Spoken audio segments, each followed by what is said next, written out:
Think about the last time you sat down to rest and your mind refused to join you. The body settles into the chair.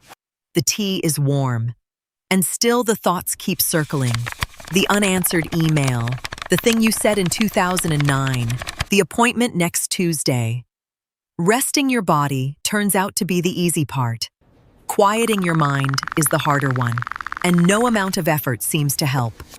Japan has a long tradition of ideas about attention, space, and letting go. Today, I want to walk you through 8 of them. Some are cultural or aesthetic concepts, ways of seeing the world. A few overlap with practices that researchers have actually studied. I'll keep those 2 things separate, because they deserve to be. And I'll give you one concrete thing to try for each. Let's begin. 1. Naikan, a structured way to look inward. Naikan is a Japanese reflection practice built around 3 questions about a person or a day. What did I receive? What did I give? What trouble or difficulty did I cause? It's a cultural practice, not a treatment, and I'd offer it as reflection rather than a cure for resentment. Still, many people find that answering those questions shifts their attention away from grievance and toward the ordinary things they usually overlook. Try it tonight. Take one person, write the 3 questions on paper, and answer them slowly. 2. Ma, the value of empty space. In Japanese aesthetics, ma is the meaningful gap, the pause between 2 notes, the silence between words, the open space in a room. It's an interpretive lens, not a therapy, but it points at something many of us have lost. We fill every gap, the red light, the elevator, the last swallow of coffee. Try leaving one gap on purpose tomorrow. 10 minutes, no phone, no music, nothing to accomplish. You may feel restless at first. That restlessness is worth noticing. 3. A simple grounding practice.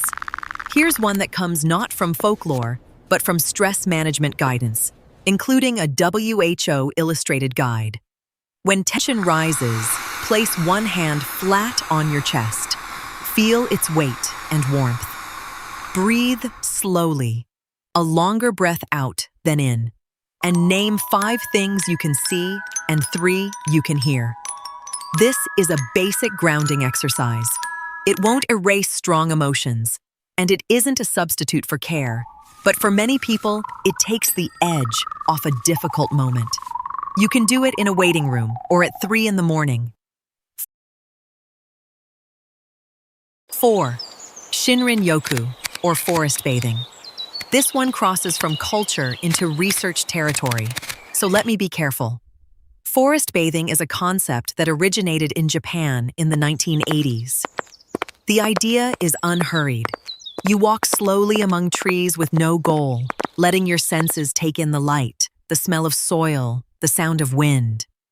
Review studies suggest it may offer short-term benefits for stress and well-being, but the evidence is limited and mixed, and it's best understood as something complementary, not a treatment or a cure. Try this. Find any green space, walk for 15 minutes without your phone, and let yourself simply notice. 5. Preparing tea with full attention. Japan's tea traditions are famously deliberate, borrowing that spirit. And it's only a borrowing, not a claim about all tea practice. You can turn an ordinary drink into a small mindfulness exercise. Tomorrow morning, make your tea or coffee as if it's the only thing on your list.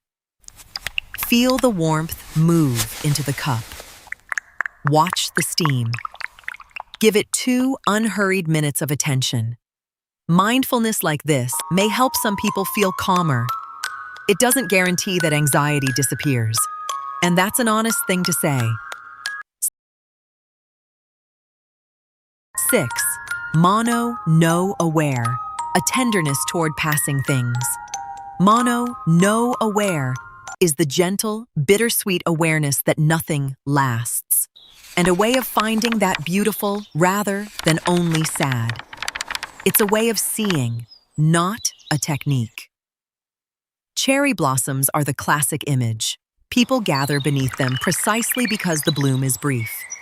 Turn that lens toward your own week. The stressful stretch will pass. So will the good afternoon on the porch. Try holding one ordinary moment today with the awareness that it won't repeat, and letting that make it a little more precious. 7. Wabi-sabi. Beauty in the imperfect. Wabi-sabi is an aesthetic lens for appreciating impermanence and imperfection. The weathered, the worn, the incomplete. Many of us postpone any piece until everything is fixed. The weight, the house, the version of ourselves we keep meaning to become. Wabi-sabi suggests the flaws are part of the character, not a verdict against it. One note: wabi-sabi is not the same as kintsugi, the separate craft of repairing pottery, and the two often get blurred together online. Your task: name one imperfect thing about your day or yourself, and let it stand without needing repair. 8. Kaizen. Improvement in small steps. Kaizen is associated with gradual, incremental improvement. Most attempts at change fail because they're too big. The new diet, workout, and routine all starting Monday. Kaizen says start absurdly small. Not 30 minutes of stillness, 1 minute.